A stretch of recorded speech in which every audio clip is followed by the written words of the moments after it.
NSSC agriculture institute के online platform पे सभी कृषि योद्धाओं का एक बार फिर से स्वागत है।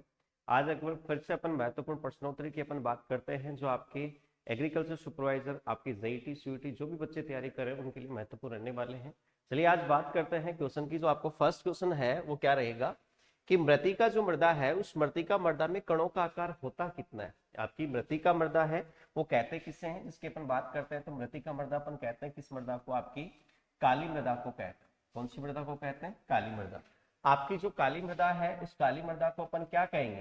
क्ले मृदा भी कहते हैं, ठीक है। और आपकी इस क्ले मृदा को अपन क्या कहते हैं? जैसे चिकनी मृदा भी अपन इसको कहा जाता है, ठीक है। ये आपकी क्या होती है, जैसे कपास की जो खेती होती है उसके लिए सबसे उपयुक्त मृदा मानी जाती है, इसलिए इसको अपन काली कपासी मृदा भी कहते हैं। क्या कहते हैं?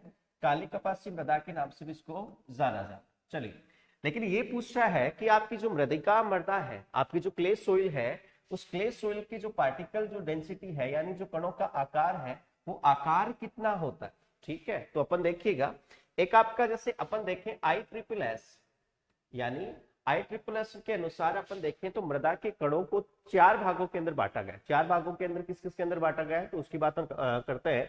तो एक तो आती है बेटा जी आपकी मोटी बालू।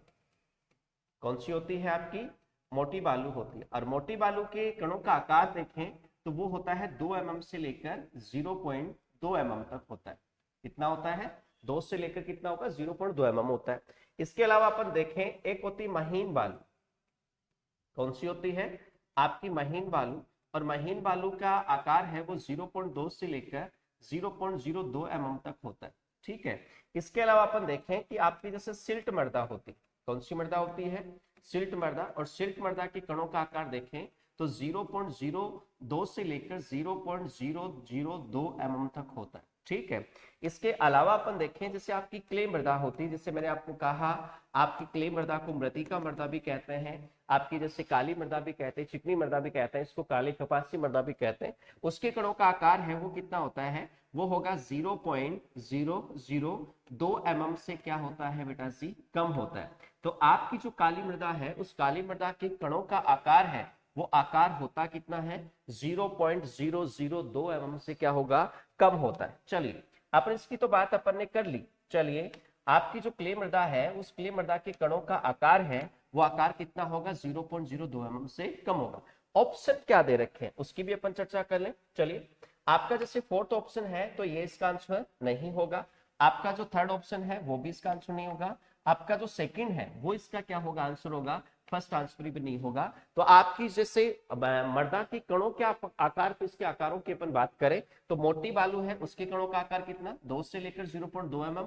आपकी महीन बालू है उसका कितना होगा? 0.2 से लेकर 0.02 mm तक होता है। आपकी सिल्ट होती है उसके कणों का आकार 0.02 से लेकर 0.002 mm होगा। लेकिन काली मृदा होगी उसका कितना होगा? 0.002 mm से कम। तो इस प्रकार से जो क्वेश्चन आएगा वो आपको कंफ्यूज कर सकता है कि जैसे आपका पॉइंट के बाद में कितने जीरो है, ठीक है। तो इस प्रकार से ये होंगे कि इनमें से कंफ्यूज हो जाते हैं बच्चे कि मैं इनमें फर्स्ट ऑप्शन करूं, सेकंड ऑप्शन करूं, थर्ड ऑप्शन करूं। तो आपके कंफ्यूज करने के लिए आप क्या करो, पेपर में इस प्रकार से आप क्या करो, कणों का आकार लिख लो, तो आपका क्वेश्चन क्या नहीं होगा? आपका रॉन्ग नहीं होगा। चलिए, इसी क्रम में अपन नेक्स्ट क्वेश्चन की ओर चलते हैं। चलिए, सेकंड क्वेश्चन है आपका जैसे अमीनो अम्ल है, इस अमीनो अम्ल का किसमें बदलना? अमोनिया में बदलना कहलाता है। आपका जो अमीनो एसिड होते हैं उन अमीनो एसिड को अमोनिया में बदलना क्या कहलाता है? फर्स्ट ऑप्शन दे रखा है कि इन्होंने अमीनोनाइजेशन। क्या दे रखा है? अमीनोनाइजेशन। आपका सेकंड दे रखा है अमीनोफिकेशन। थर्ड ऑप्शन दे रखा है नाइट्राइड रिडक्टेज। और फोर्थ ऑप्शन दे रखा है क्या? नाइट्रेट रिडक्टेज दे रखा है। तो अमीनो अम्ल का अमोनिया में बदलना क्या कहलाता है उसकी अपन बात करते हैं। देखिएगा, आपका जो प्रोटीन होता है, क्या होगा? प्रोटीन है, उस प्रोटीन का किसमें बदलना? अमीनो अम्ल में बदलना। किसमें बदलना? अमीनो अम्ल में बदलना। क्योंकि प्रोटीन है वो किससे मिलकर बनी होती है? अमीनो एसिड से मिलकर बनी होती है। तो आपकी जो प्रोटीन है इसका जो डीकंपोज होता है, जैसे अपन कहते हैं मृदा में जो ऑर्गेनिक मैटर होता है उस कार्बनिक पदार्थ का नाइट्रेट में बदलना। तो कार्बनिक पदार्थ में उपस्थित जो नाइट्रोजन 5% पाई जाती है तो उसी में जो प्रोटीन है वो किस में बनेगा? आपका अमीनो अम्ल। तो प्रोटीन का अमीनो अम्ल में बदलना क्या कहलाता है? अमीनोनाइजेशन कहलाता है। क्या कहलाता है? अमीनोनाइजेशन कहलाता है, ठीक है। तो अमीनोनाइजेशन क्या? प्रोटीन का अमीनो अम्ल में बदलना क्या कहलाता है? अमीनोनाइजेशन। आपका अमीनो अम्ल है वो किस में बदलेगा?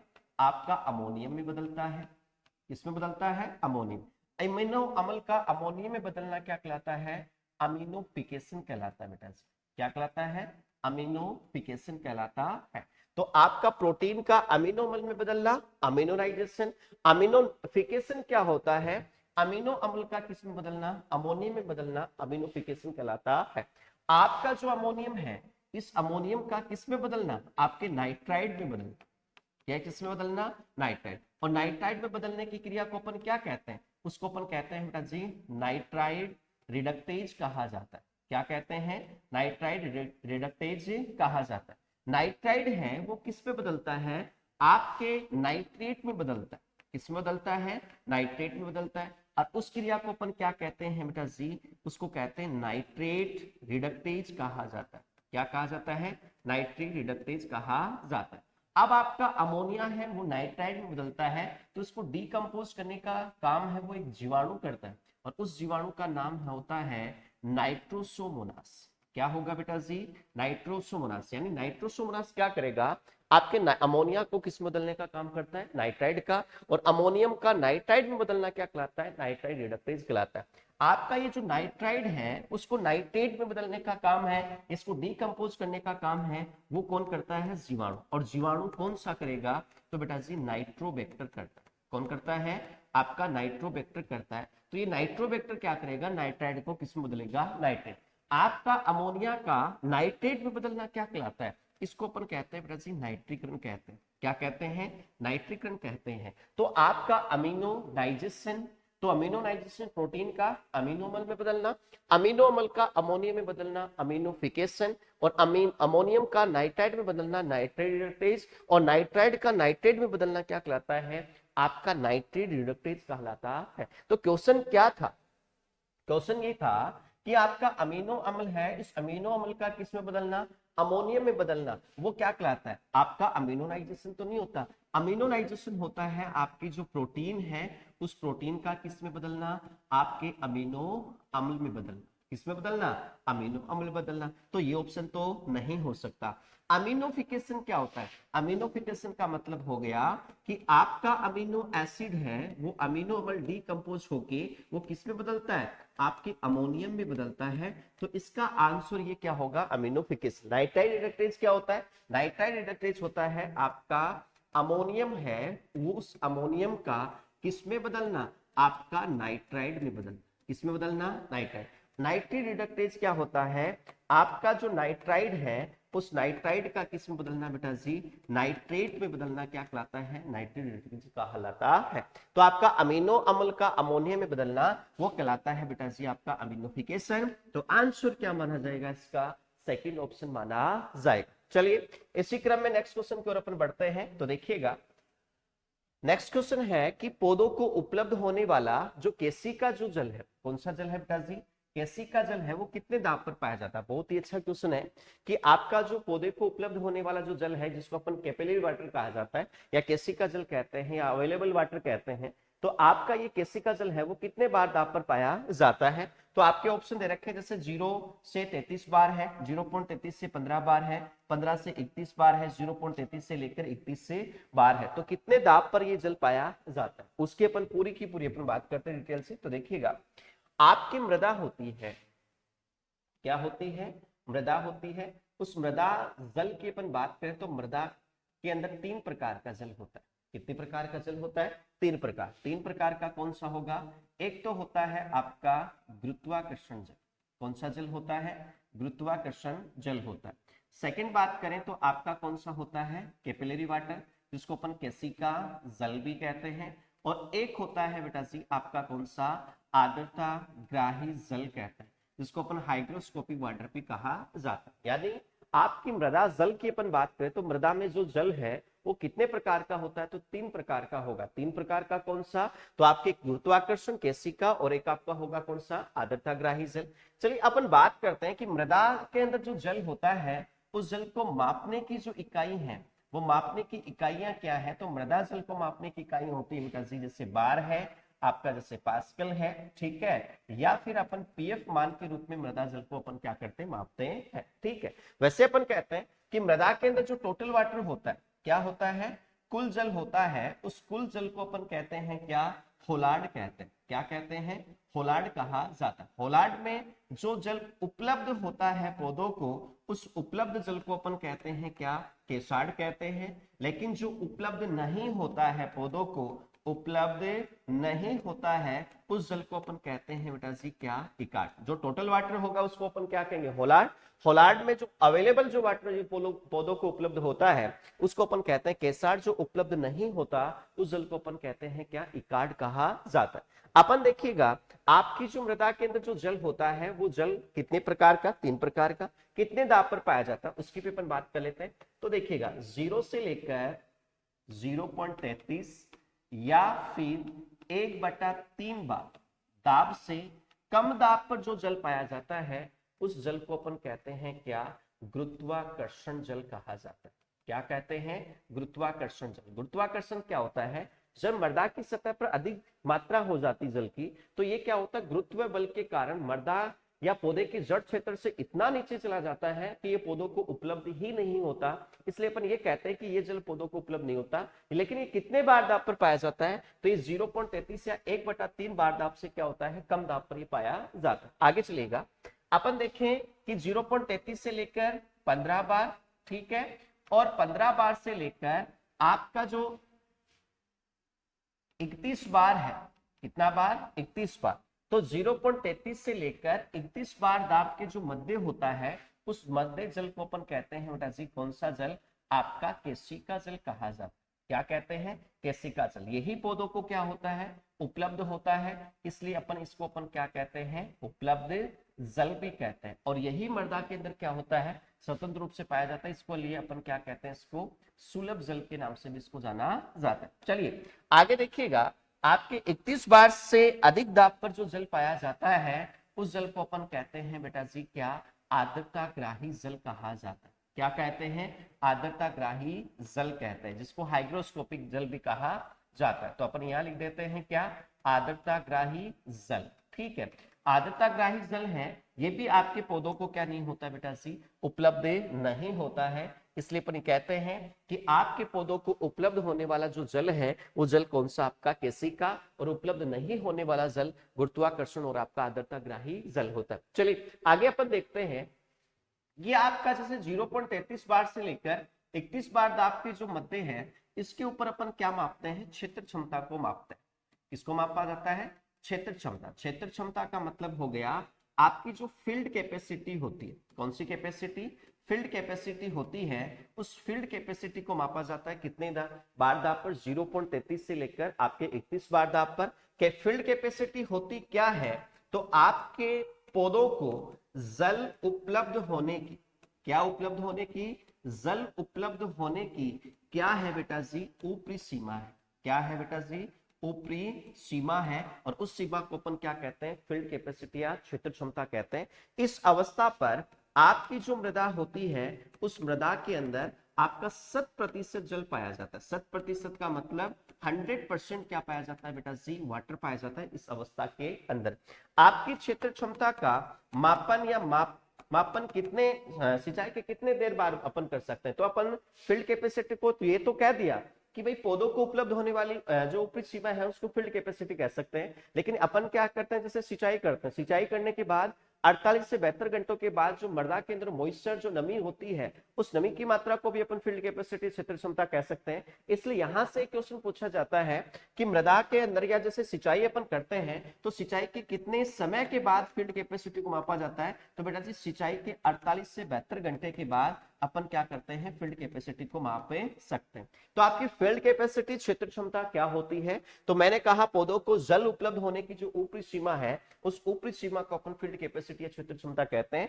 इस पर 100% क्या होता है, जल होता है। और आपका इसको मापन अपन कब करते हैं, तो सिंचाई के 48 से 72 घंटे के बाद अपन मापन करते हैं। इसके बाद देखिएगा आपका जैसे पीडब्ल्यूपी है, पीडब्ल्यूपी का मतलब परमानेंट जो विल्टिंग पॉइंट होता है वो अपन 15 बार दाब पर मापते हैं। एक होता है अल्टरनेट विल्टिंग पॉइंट जिसको अपन कहते हैं यूडब्ल्यूपी, और अल्टरनेट जो विल्टिंग पॉइंट होता है वो अपन मापते हैं कितने बार दाब पर, आपके 60 बार दाब पर मापा जाता है। परमानेंट विल्टिंग पॉइंट क्या होता है, यानी अपन जो पौधा है उसमें सिंचाई करते हैं, तो सिंचाई करने के बाद पौधे के अंदर जो मुरझाहट आती है वो मुरझाहट क्या हो जाती है बेटा जी, समाप्त हो जाती है। क्या हो जाती है, मुरझाहट समाप्त होती है, पौधा समाप्त नहीं होता। लेकिन अल्टरनेट विल्टिंग पॉइंट पर क्या होती है, आपकी जो पौधे के अंदर जो मुरझाहट आती है वो मुरझाहट समाप्त नहीं होती है। यानी इस अवस्था पर आपका जो पौधा है वो पौधा ही क्या हो जाता है बेटा जी, नष्ट हो जाता है। क्या हो जाता है, पौधा ही नष्ट हो जाता है। यानी मुरझाहट की वह अवस्था जो सिंचाई करने के बाद भी समाप्त नहीं होती, यानी पौधा ही नष्ट हो जाता है, उस अवस्था को अपन कहते हैं अल्टरनेट विल्टिंग पॉइंट, जो कितने बार दाब पर मापी जाती, 60 बार दाब पर मापी जाती। तो मृदा जल की अपन बात कर रहे थे, तो सॉइल के अंदर आपके मृदा जल की अपन देखें तो मृदा में 3 तरह का जल होता है। आपका 3 तरह का जल कौन सा, एक तो होगा आपका गुरुत्वाकर्षण जल, एक होता है केशिका, एक होता है बेटा जी आपका आर्द्रताग्राही। आपके मृदा के अंदर जो जल होता है उसको मापते हैं किसके रूप में है, तो बेटा जी बार है, पास्कल है, पीएफ रूप के इसके अंदर मापते हैं। मृदा के अंदर जो टोटल जल होता है उसको अपन कहते हैं क्या, होलार्ड कहते हैं। होलार्ड में जैसे अपन कहते हैं कि जो जल पौधों को उपलब्ध होता है उस उपलब्ध होने वाले जल को अपन क्या कहते हैं, कैसार्ड। जो नहीं उपलब्ध होता है उसको अपन कहते हैं बेटा जी क्या, इकार्ड कहा जाता है। आपकी जो सोइल के अंदर अपन मृदा जल को अपन देखें तो बेटा जी 0 से लेकर 0.33 या 0. आपका 1/3 बार है, उससे कम दाब पर जो जल होगा उसको अपन कहते हैं गुरुत्वाकर्षण जल। लेकिन जो 0.33 से लेकर 15 बार के दाब के मध्य होता है उसको अपन कहते हैं केशिका जल। यही जल क्या होता है, अपने पौधों को क्या होता है, अवेलेबल या उपलब्ध होता है। ठीक है, आर्द्रताग्राही जल है वो 31 से लेकर 60 बार दाब के मध्य पाया जाता है। लेकिन क्वेश्चन क्या था, क्वेश्चन ये था कि पौधे को उपलब्ध होने वाला जो केशिका जल है वो कितने बार दाब पर, तो 0 से लेकर आपका 33 बार दाब के मध्य तो ये जल नहीं पाया जाता। आपका 0.33 से 15 बार दाब के मध्य भी नहीं पाया जाता, 15 से लेकर 31 बार पे नहीं। आपका केशिका जो जल होता है वो 0.33 या फिर 1/3 से लेकर आपका 31 बार दाब होता है, इसके मध्य ही आपका कौन सा जल पाया जाता है बेटा, जल केशिका जल। यही जल क्या होता है, आपके पौधों को क्या होता है बेटा जी, उपलब्ध होता है। यानी उपलब्ध होने वाला जो जल है वो जल कौन सा है, आपका केशिका जल, जो कितने पर होगा, 0.33 से 31 बार। इसका आंसर कौन सा माना जाएगा, आपका फोर्थ ऑप्शन माना जाएगा।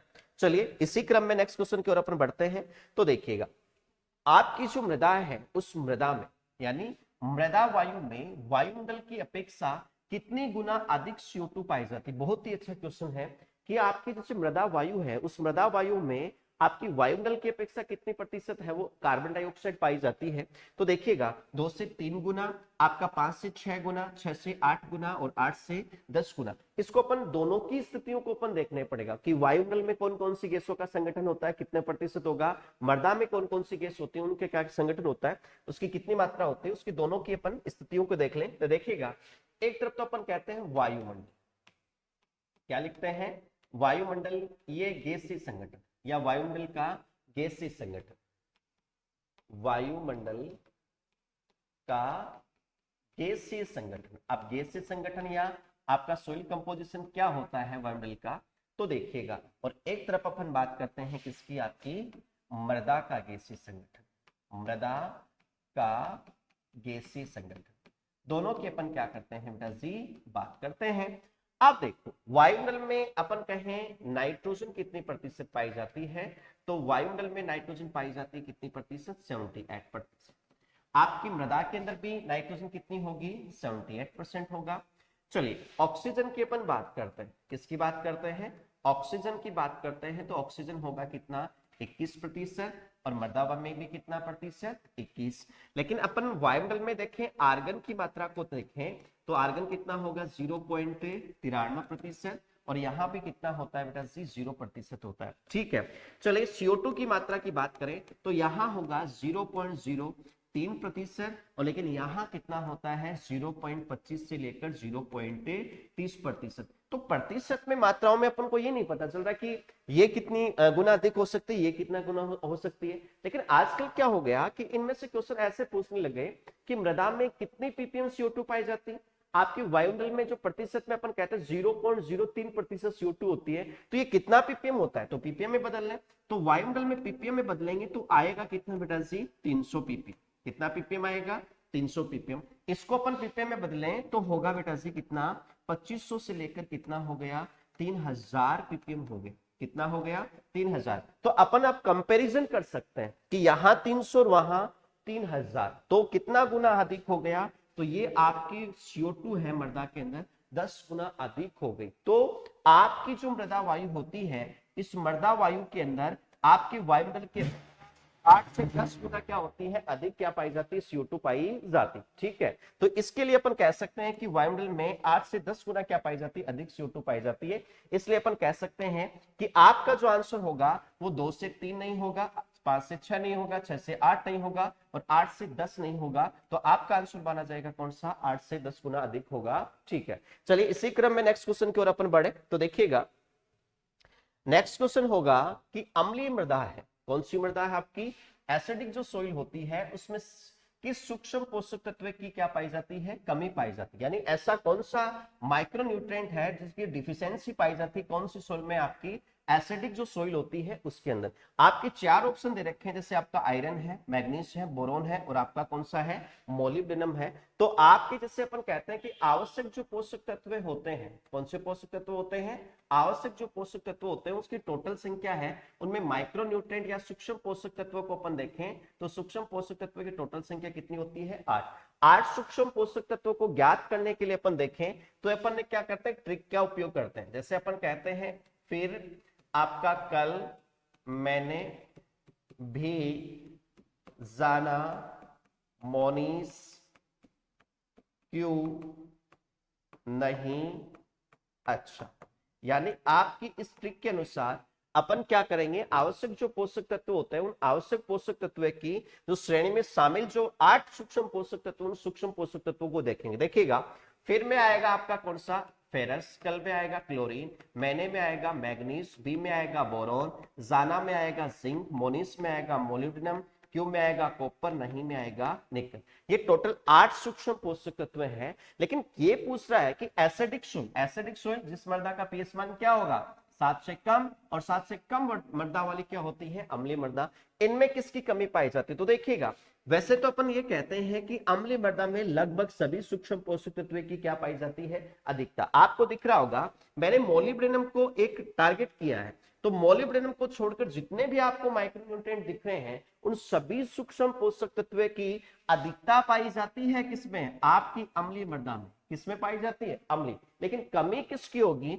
ओनली 4 कमी होगी किसकी, आपकी मोलिब्डेनम की। इसकी जो अधिकता है वो अधिकता पाई जाती है बेटा जी कौन सी मृदा में, आपकी जो क्षारीय जो मृदा होती है उस अक्षारीय मृदा। अक्षारीय जो मृदा होगी उसमें मोलिब्डेनम को छोड़कर सभी सूक्ष्म पोषक तत्व जो दिख रहे हैं आपको उनकी क्या पाई जाती है, कमी। तो आपका जो आंसर होगा आयरन है उसकी भी अधिकता पाई जाती है अम्लीय मृदा में, मैग्नीज है उसकी भी अधिकता पाई जाती है, बोरॉन है उसकी भी अधिकता पाई जाती है। लेकिन कमी किसकी होगी, तो आपके मोलिब्डेनम जो तत्व है उस तत्व की क्या पाई जाती है बेटा जी, कमी पाई जाती। तो इसका आंसर क्या होगा आपका मोलिब्डेनम। चलिए इसी क्रम में नेक्स्ट क्वेश्चन की ओर अपन बढ़ते हैं कि मृदा में भार की दृष्टि से सर्वाधिक कौन सा सूक्ष्म जीव पाया जाता है। भार की दृष्टि से पूछ रहा है क्या, माइक्रो ऑर्गेनिज्म पूछ रहा है कि which micro organism found in that आपका large quantity by weight in soil. यानी आपके भार के आधार पर आपकी मृदा में कौन सा सूक्ष्म जीव पाया जाता है, आपकी फफूंद है, आपका जीवाणु है, एक्टिनोमाइसिटीज है और आपका कौन सा है, शैवाल है। तो देखो बेटा आपकी जो मृदा होती है उस मृदा में सूक्ष्म जीव की स्थिति को देखें तो मृदा में सूक्ष्म जीव होते हैं बेटा जी कितने प्रकार के, 4 प्रकार। अब 4 प्रकार के कौन से सूक्ष्म जीव होंगे, तो एक तो होता है बेटा जी आपका फफूंद होता है, दूसरा अपन बात करें तो एक होता है आपका एक्टिनोमाइसिटीज। कौन सा होगा आपका, एक्टिनोमाइसिटीज होता है। चलिए इसको वापस लिख लेते हैं। एक तो होगा आपका कौन सा, एक तो होगा आपकी फंगस या फंजाई, दूसरा होता है आपका एक्टिनोमाइसिटीज होता है, ठीक है, और तीसरा होता है बेटा जी आपकी कौन सा, जीवाणु, और एक होता है बेटा जी आपका कौन सा, शैवाल। देखिएगा आपका ये जो शैवाल आपको दिख रहा है ना, ये तो क्या पाया जाता है आपके छाया युक्त क्षेत्रों में पाया जाता है। छाया युक्त क्षेत्र मतलब जहां छाया के अंदर, मृदा के अंदर जो नमी होती है ना, उस नमी की सतह पर आपने देखा होगा कि वहां पर के एल्गी मतलब शैवाल सी स्थिति आने लग जाती है, तो ये पाया जाता है छाया वाले। आपके जैसे आपको तीन सूक्ष्म जीव दिख रहे हैं, आपके जैसे फफूंद है, आपका एक्टिनोमाइसीटीज है, और आपका कौन सा जीवाणु है। ये आपकी मृदा के अंदर क्या होता है, पीएच के आधार पर अलग अलग प्रकार की मृदाओं के अंदर पाए जाते हैं। अब ये पीएच के आधार पर अलग अलग मृदाओं में कैसे, तो देखिएगा आपकी जो पीएच स्केल होती है, क्या होती है, आपकी जो पीएच स्केल होती है, उस पीएच स्केल में 0 से लेकर क्या होते हैं, 14 तक अंक अंकित होते हैं। क्या होते हैं, 0 से लेकर 14 तक उसमें अंक अंकित होते हैं। इसका जो मिड पॉइंट निकलता है, वो मिड पॉइंट कितना होता है, 7। अब 7 पीएच वाली जो मृदा होगी, उस मृदा को अपन कहते हैं क्या बेटा जी, उदासीन। 7 से जो कम होता है, उस कम वाली पीएच वाली मृदा को अपन क्या कहेंगे, एसिडिक या जो अम्लीय मृदा होती है वो कहते हैं। 7 से अधिक पीएच वाली जो मृदाएं होती हैं, उन मृदाओं को अपन क्या कहते हैं, अक्षारीय मृदा कहते हैं। क्या कहते हैं, अक्षारीय मृदा कहते हैं। तो आपका जो पीएच तो अपन ने बना ली भाई, जिस मृदा का पीएच मान 7 होता है उसको उदासीन, 7 से कम होगा उसको अम्लीय, और 7 से अधिक होगा उसको अपन क्या कहेंगे, अक्षारीय कहेंगे। लेकिन अम्लीय मृदा में कौन सा सूक्ष्म जीव पाया जाता है, तो अम्लीय मृदा में पाया जाता है बेटा जी फफूंद। क्या होगा, फफूंद। उदासीन की अपन बात करें तो कौन सा, आपका एक्टिनोमाइसीटीज होता है। क्या होता है, एक्टिनोमाइसीटीज होता है। ठीक है, चलिए आपका क्षारीय मृदा में अपन देखें तो आपका कौन सा होगा, जीवाणु होता है। कौन सा होगा, जीवाणु। तो पीएच के आधार पर अपन देखें तो सूक्ष्म जीवों की स्थिति को देखें तो अम्लीय मृदा में पाए जाने वाला सूक्ष्म जीव फफूंद होगा, उदासीन में पाए जाने वाला कौन सा, एक्टिनोमाइसीटीज, और क्षारीय मृदा में पाए जाने वाला सूक्ष्म जीव कौन सा होगा, आपका जीवाणु होता है।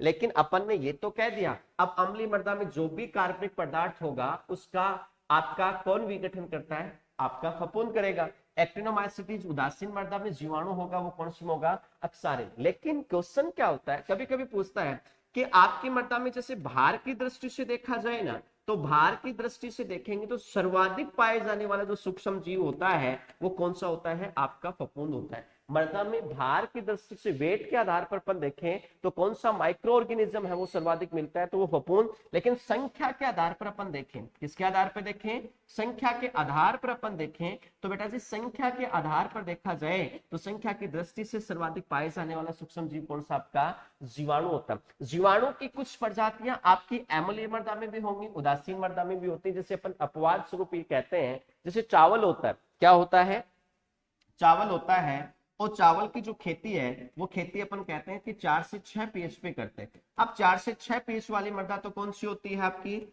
अम्लीय मृदा होती है। लेकिन अम्लीय मृदा में पाए जाने वाला सूक्ष्म जीव कौन सा होना चाहिए, फफूंद। तो चावल के खेत में जो भी कार्बनिक जो पदार्थ होता है, उस कार्बनिक पदार्थ का विघटन कौन करना चाहिए बेटा जी, फफूंद करनी चाहिए। लेकिन ये अपवाद है, क्या है, अपवाद। उसमें चावल के खेत में खेती तो अम्लीय मृदा में करते हैं, लेकिन उसका विघटन करने का काम कौन करता है, कार्बनिक पदार्थ का जीवाणु। कौन सा जीवाणु, तो बेटा जी एक आता है मेथेनोबैक्टीरिया। ये मेथेनोबैक्टीरिया क्या करता है, आपके चावल के खेत में उपस्थित कार्बनिक पदार्थ का विघटन करता है, और विघटन करता है तो उस समय चावल के खेत से कौन सी गैस निकलती है, आपकी मेथेन गैस निकलती है। तो मृदा में भार की दृष्टि से पूछा जाए तो सर्वाधिक कौन सा, फफूंद। संख्या की दृष्टि से पूछा जाएगा तो कौन सा होगा, आपका जीवाणु। क्वेश्चन यही तो पूछ रहा है कि आपकी मृदा में भार की दृष्टि से सर्वाधिक कौन सा सूक्ष्म जीव है, तो भार की दृष्टि से देखा जाए तो आपका फफूंद सर्वाधिक सूक्ष्म जीव होगा। लेकिन संख्या की दृष्टि से ये पूछता तो संख्या की दृष्टि से मृदा में कौन सा सूक्ष्म जीव होता, आपका जीवाणु। अगर वो अम्लीय मृदा में सर्वाधिक पूछता तो कौन सा होता, फफूंद। अगर वो क्षारीय मृदा में पूछता तो कौन सा होता, आपका जीवाणु होता। लेकिन वो पूछ रहा है कि मृदा में भार की दृष्टि से सर्वाधिक कौन सा, तो आंसर आएगा बेटा जी आपका फंजाई, या आपका कौन सा होगा, फफूंद। चलिए इसी क्रम में नेक्स्ट क्वेश्चन की ओर अपन बढ़ते हैं। नेक्स्ट क्वेश्चन होगा आपका, चलिए, कि निम्न में से किस मृदा में माइक्रोपोर स्पेस पाए जाते हैं, यानी माइक्रोपोर स्पेस यानी सूक्ष्म जो रंध्र अवकाश होते हैं वो किस मृदा के अंदर पाए जाते हैं। जैसे ऑप्शन दे रखे हैं, रेतीली मृदा है आपकी, जैसे बलुई मृदा है, बलुई दोमट मृदा है, ठीक है, क्या है, बलुई दोमट मृदा है, सिल्ट मृदा है, और आपकी कौन सी होती है बेटा जी, काली मृदा होती है। चलिए अपन देखिएगा, मैं कहता हूं कि रंध्रावकाश होते हैं, क्या होते हैं, रंध्रावकाश होते हैं, वो दो प्रकार के होते हैं। दो प्रकार के कौन से, एक तो होते हैं बेटा जी वृहद, और एक होते हैं बेटा जी कौन से, सूक्ष्म। सूक्ष्म का मतलब होता है छोटे, माइक्रोपोर स्पेस कह सकते हैं। इनका जो आकार है, क्या है, इनका आकार है वो 0.06 mm से क्या होता है बेटा जी, अधिक होता है। क्या होता है, अधिक होता है। इनका जो आकार अपन देखें तो बेटा जी इनका आकार होता है 0.006 mm से क्या होता है बेटा जी, अधिक होता है। क्या होगा, 1 सेकेंड, चलिए भाई, 0.06 mm से क्या होगा बेटा जी, कम होता है। उनको अपन कहते हैं सूक्ष्म। लेकिन आपकी वृहद रंध्रावकाश है, ये सर्वाधिक कौन सी मृदा के अंदर पाए जाते हैं, तो अपन ये कह सकते हैं बेटा जी बालू या जो रेतीली मृदा आती है उस मृदा में बड़े आकार के पोर स्पेस पाए जाते हैं। और बड़े आकार के पोर स्पेस होने के कारण इसी बालू मृदा रेतीली मृदा की जो वाटर जो होल्डिंग कैपेसिटी है वो या जल धारण जो क्षमता होती है वो सबसे कम किसकी होती है, बालू मृदा की होती है। क्यों, क्योंकि इसमें बड़े आकार के रंध्रावकाश होने के कारण जो जल है जैसे ही मृदा की सतह पर आता है वो तुरंत कहां चला जाएगा, नीचे की सतहों के अंदर चला जाता है। आपके सूक्ष्म आकार के रंध्रावकाश है, आकार की बात कर ली, लेकिन सर्वाधिक किस में पाए जाते हैं, तो ये पाए जाते हैं बेटा जी काली मृदा के अंदर पाए जाते हैं। और सूक्ष्म रंध्रावकाश होने के कारण इसलिए काली मृदा में वाटर को रोकने की क्षमता है या होल्ड करने की जो क्षमता है वो सभी मृदाओं की अपेक्षा क्या होती है, अधिक होती है। इसलिए तो अपन कहते हैं कि सर्वाधिक जल धारण जो क्षमता है वो सर्वाधिक किस मृदा की होती है, आपकी काली मृदा की। लेकिन ये पूछ रहा है कि माइक्रोपोर स्पेस किस में पाए जाते हैं, तो आंसर होगा आपका कौन सा, काली मृदा। तो इसी का आंसर क्या होगा बेटा जी, काली। यहां पूछता वृहद बड़े आकार के पोर स्पेस, तो आंसर होता रेतीली, लेकिन आंसर क्या होगा इसका, काली मृदा। चलिए इसी क्रम में नेक्स्ट क्वेश्चन की ओर अपन बढ़ते हैं। फील्ड कैपेसिटी सिंचाई के कितने समय बाद मापी जाती है, बहुत ही अच्छा क्वेश्चन है। अपन ने पहले भी बात की थी कि फील्ड कैपेसिटी कहते हैं क्षेत्र क्षमता को, क्या कहते हैं, क्षेत्र क्षमता को कहते हैं। और मैंने कहा कि क्षेत्र क्षमता फील्ड कैपेसिटी क्या होती है, आपके जो पौधे होते हैं क्या होते हैं, जो पौधे होते हैं उन पौधों को जो जल है वो जल उपलब्ध होने की, क्या बेटा जी, होने की क्या ऊपरी जो सीमा होती है उस सीमा को अपन क्या कहते हैं, क्षेत्र क्षमता फील्ड कैपेसिटी। कितने बार दाब पर मापी जाती है, तो 0.33 बार या फिर 1/3 बार दाब पर ये आपकी फील्ड कैपेसिटी मापी जाती है। लेकिन सिंचाई के कितने समय के बाद मापी जाती है, तो सिंचाई के बेटा जी 48 से 72 घंटे बाद ये मापी जाती है, कौन सी, आपकी फील्ड कैपेसिटी। लेकिन क्षेत्र क्षमता पर बेटा जी अपन जल की बात करें तो 100% जल होता है, क्या होता है, 100%। तो फील्ड कैपेसिटी कितने बार दाब पर, आपके 0.33 से 1/3 बार दाब पर। सिंचाई के कितने समय के बाद, तो 48 से 72 घंटों के बाद। आप जैसे अपन इरिगेशन सिंचाई करते हैं तो सिंचाई के 48 से 72 घंटों के बाद मृदा के अंदर जो नमी होती है उस नमी की मात्रा को फील्ड कैपेसिटी या क्षेत्र क्षमता अपन कह सकते हैं। तो आपका आंसर क्या आएगा, इसमें 12:24 ये नहीं है, ये 12 से क्या है बेटा जी 24 है, ये 24 से बेटा जी 48 है, 48 से बेटा जी कितने हैं 72 घंटे हैं। आपका क्या है, तो आंसर क्या होगा 48 से 72 घंटों के बाद है वो अपन क्या करते हैं, फील्ड कैपेसिटी उसको मापा जाता है। चलिए इसी क्रम में नेक्स्ट क्वेश्चन की ओर अपन बढ़ते हैं। तो देखिएगा अनाज वाली फसलें हैं, उन अनाज वाली फसलों में एक रोग होता है जिसको अपन कहते हैं रिक्लेमेशन रोग। कौन सा रोग होता है, रिक्लेमेशन रोग होता है। वो किस तत्व की कमी के कारण होता है, बहुत ही अच्छा क्वेश्चन है कि आपका रिक्लेमेशन डिजीज है वो सीरियल क्रॉप में आपकी किस एलिमेंट के डिफिशियंस है, मतलब किसके डिफिशियंसी से होता है, यानी कौन से तत्व की कमी से होता है। ऑप्शन आपके जैसे मैग्नीज है, कॉपर है, निकल है और आपका कौन सा है, क्लोरीन। तो बात करते हैं बेटा जी, देखिएगा आपकी जो अनाज वाली जो फसलें होती हैं कौन सी होती है, अनाज वाली जो फसल होती हैं उन अनाज वाली फसलों के अंदर आपका रिक्लेमेशन जो रोग होता है, कौन सा होगा, रिक्लेमेशन जो रोग होता है। और इस रिक्लेमेशन रोग को बेटा जी सुधारक रोग भी कहते हैं, क्या कहते हैं, सुधारक रोग भी कहा जाता है। और इस सुधारक रोग को बेटा जी स्टेम मेलानोसिस भी कहते हैं, स्टेम मेलानोसिस रोग भी कहा जाता है। क्या कहा जाता है, स्टेम मेलानोसिस रोग भी कहते हैं। तो आपका रिक्लेमेशन सुधारक या स्टेम मेलानोसिस जो रोग होगा वो रोग किस तत्व की कमी से होता है, तो वो होता है बेटा जी कॉपर की कमी से। आपकी अनाज वाली फसलों में अगर कॉपर तत्व की कमी हो जाती है तो कॉपर की कमी के कारण बेटा जी कौन सा रोग होगा, रिक्लेमेशन, सुधारक या आपका स्टेम मेलानोसिस रोग होता है।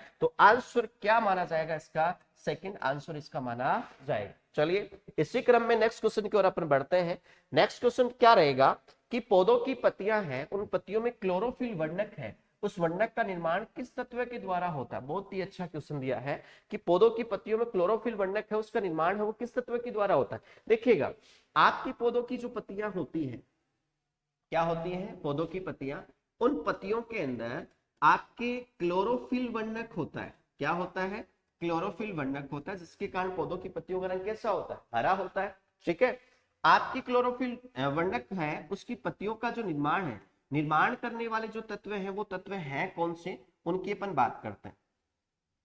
निर्माण करने वाले जो तत्व हैं वो तत्व हैं कौन से, तो बेटा जी तत्व है एक तो आयरन और दूसरा कौन सा होता है आपका मैग्नीज। लेकिन कभी कभी क्वेश्चन क्या पूछता है, पूछा भी गया है, आपका क्लोरोफिल जो निर्माण है उस निर्माण के अवयव भाग कहलाने वाले तत्व कौन से, यानी क्लोरोफिल निर्माण के अवयव भाग कहलाने वाले जो तत्व हैं वो तत्व कौन से हैं, तो वो तत्व हैं बेटा जी एक आपका नाइट्रोजन और एक आपका आता है मैग्नीशियम। अपन ये कह सकते हैं कि आपके पौधों की पत्तियों में क्लोरोफिल का निर्माण तो आयरन और मैग्नीज करते हैं, लेकिन इनकी इफिशिएंसी के अंदर अपन कह सकते हैं कि आपकी पत्तियों में क्लोरोफिल का निर्माण करने वाले तत्व कौन से होंगे, नाइट्रोजन और मैग्नीशियम। यही क्वेश्चन कृषि सुपरवाइजर में पूछा जा चुका है कि क्लोरोफिल का जो निर्माण का जो अवयव भाग है वो कौन सा तत्व कहलाता है, तो वहां नाइट्रोजन ऑप्शन नहीं था, वहां मैग्नीशियम था, तो आंसर क्या होता है मैग्नीशियम। तो निर्माण तो आयरन और मैग्नीज करते हैं, लेकिन निर्माण के अवयव भाग है वो कौन से कहलाते हैं, नाइट्रोजन और मैग्नीशियम। तो बेटा जी आंसर आएगा 1 और 2 दोनों होगा। क्या होगा, 1 और 2 दोनों होगा। इसी के साथ आपकी जो महत्वपूर्ण प्रश्नोत्तरी है वो हुई आपकी बात। इसी क्रम में अपन नेक्स्ट जो क्लास है इसी महत्वपूर्ण क्वेश्चनों के साथ लेके आएंगे। आज के लिए धन्यवाद। चलिए।